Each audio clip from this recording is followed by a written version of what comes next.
Fala, meus amigos, sejam todos muito bem-vindos ao canal Descomplica Stefan Fantini, o canal que descomplica seus estudos. No vídeo de hoje descomplicaremos um tema sugerido pela nossa amiga Michele Vieira lá no Instagram. Se você ainda não me segue lá no Instagram, siga lá no Instagram, @prof.stefan.fantini. Além disso, se você ainda não é inscrito no canal, se inscreva aqui no canal, deixa o like no vídeo e ative as notificações para não perder nenhum vídeo. Preparados? Então, bora descomplicar!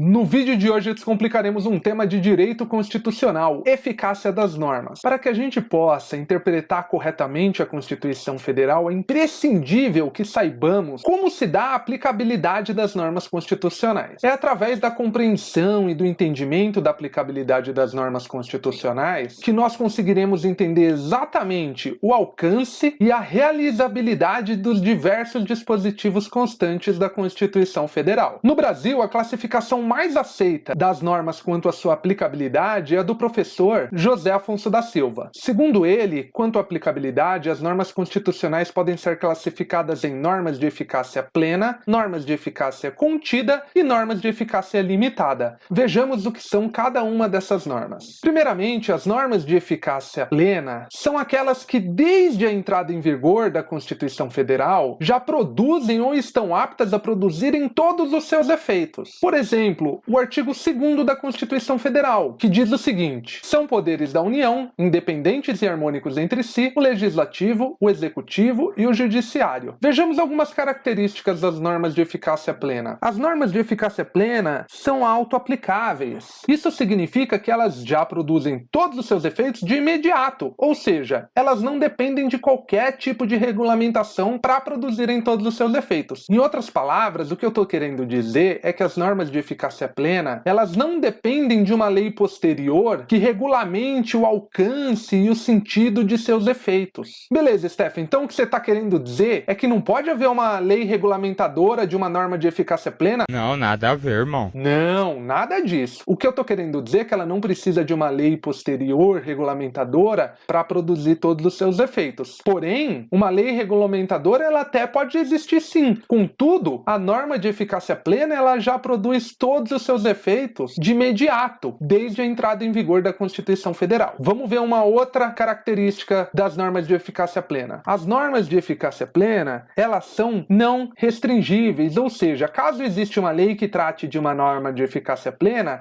essa lei ela não poderá limitar a aplicação da norma de eficácia plena. Ou seja, os efeitos da norma de eficácia plena não podem ser limitados, não podem ser restringidos por uma lei regulamentadora. As normas de eficácia plena, elas possuem aplicabilidade direta, ou seja, não dependem de norma regulamentadora para produzirem seus efeitos, imediata, que significa dizer que elas estão aptas a produzirem todos os seus efeitos desde o momento em que a Constituição Federal é promulgada, e integral, que significa dizer que elas não podem ter os seus efeitos limitados ou restringidos. Em outras palavras, elas não podem sofrer limitações ou restrições em sua aplicabilidade. Indo um passo mais à frente, temos as normas de eficácia contida. As normas de eficácia contida, elas são muito parecidas com as normas de eficácia plena, ou seja, elas também estão aptas a produzirem todos os seus efeitos desde a promulgação da Constituição Federal. Contudo, a grande diferença é que os efeitos das normas de eficácia contida podem ser restringidos pela legislação infraconstitucional. Um exemplo clássico de uma norma de eficácia contida é o inciso 13 do artigo 5º da Constituição Federal, que diz o quê? É livre o exercício de qualquer trabalho, ofício ou profissão, atendidas as qualificações profissionais que a lei estabelecer. Portanto, esse dispositivo ele assegura a liberdade profissional. Isso quer dizer que desde a promulgação da Constituição Federal, as pessoas já podem exercer qualquer trabalho, ofício ou profissão. Contudo, a lei ela poderá futuramente estabelecer restrições ao exercício de alguma profissão, como por exemplo o exercício da advocacia, que exige aprovação na prova da OAB. Então a lei, nesse caso, ela restringiu a aplicabilidade da norma do artigo 5º, inciso 13. As normas de eficácia contida, elas são autoaplicáveis, assim como as normas de eficácia plena, ou seja, elas já produzem todos os seus efeitos de imediato. Elas não dependem de qualquer tipo de regulamentação para produzirem todos os seus efeitos. Contudo, diferentemente das normas de eficácia plena, as normas de eficácia contida, elas são restringíveis. Isso significa que elas estão sujeitas a limitações ou restrições. Essas limitações ou restrições podem ser impostas por uma norma constitucional ou até mesmo por uma lei infraconstitucional. As normas de eficácia contida possuem aplicabilidade direta, ou seja, não dependem de norma regulamentadora para produzirem seus efeitos, imediata, portanto, estão aptas a produzirem todos seus efeitos desde o momento da promulgação da Constituição, e possivelmente não integral, uma outra diferença aqui comparada às normas de eficácia plena. O que significa que ela tem uma aplicabilidade possivelmente não integral, Stefan? Isso significa que elas estão sujeitas a limitações, a restrições, como no caso do inciso 13 do artigo 5º que a gente acabou de citar. Por fim, temos as normas de eficácia limitada. As normas de eficácia limitada, diferentemente das normas de eficácia plena e das normas de eficácia contida, elas dependem de regulamentação para produzirem todos os seus efeitos. Ou seja, elas dependem de uma norma regulamentadora para que elas possam produzir todos os seus efeitos. Um exemplo clássico é o inciso 7 do artigo 37 da Carta Magna, que trata do direito de greve dos servidores públicos. Ele diz o seguinte: o direito de greve será exercido nos termos e nos limites definidos em lei específica. Ou seja, a Constituição Federal,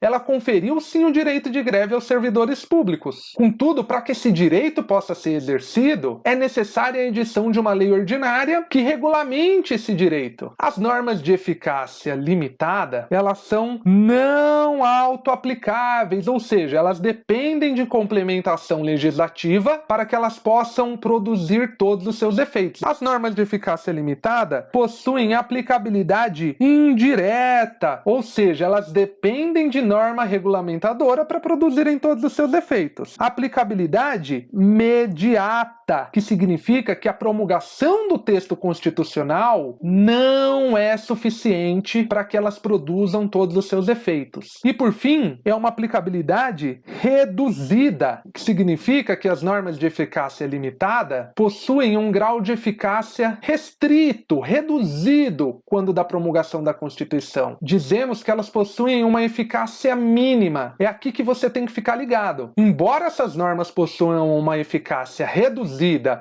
e não produzam todos os seus efeitos desde a promulgação da Constituição Federal, elas possuem sim eficácia jurídica. Trata-se de uma eficácia mínima, porém existente. Beleza? Vejamos agora mais alguns detalhes sobre as normas de eficácia limitada. As normas de eficácia limitada possuem efeito negativo. O que isso quer dizer, Stefan? Isso quer dizer que todas as normas anteriores que forem em sentido contrário à norma de eficácia limitada devem ser revogados. Além disso, é proibida a existência de normas posteriores que se oponham aos comandos das normas de eficácia limitada. Portanto, essas normas que se opõem a esses comandos devem ser declaradas inconstitucionais. Portanto, daqui a gente tira um outro conceito muito importante, qual seja, as normas de eficácia limitada, elas servem de parâmetro para o controle de constitucionalidade. Além disso, as normas de eficácia limitada possuem efeito vinculativo. Isso significa que as normas de eficácia limitada obrigam o legislador ordinário a editar leis regulamentadoras de seus dispositivos, sob pena de haver uma omissão inconstitucional. Caso o legislador ordinário não edite a lei regulamentadora e fique caracterizada a omissão constitucional, essa omissão constitucional poderá ser combatida através de um mandado de injunção ou de uma ação direta de inconstitucionalidade por omissão. O professor José Afonso da Silva nos ensina ainda que as normas de eficácia limitada são subdivididas em dois grupos. Vem cá na tela. O primeiro grupo são as normas declaratórias de princípios institutivos ou organizativos.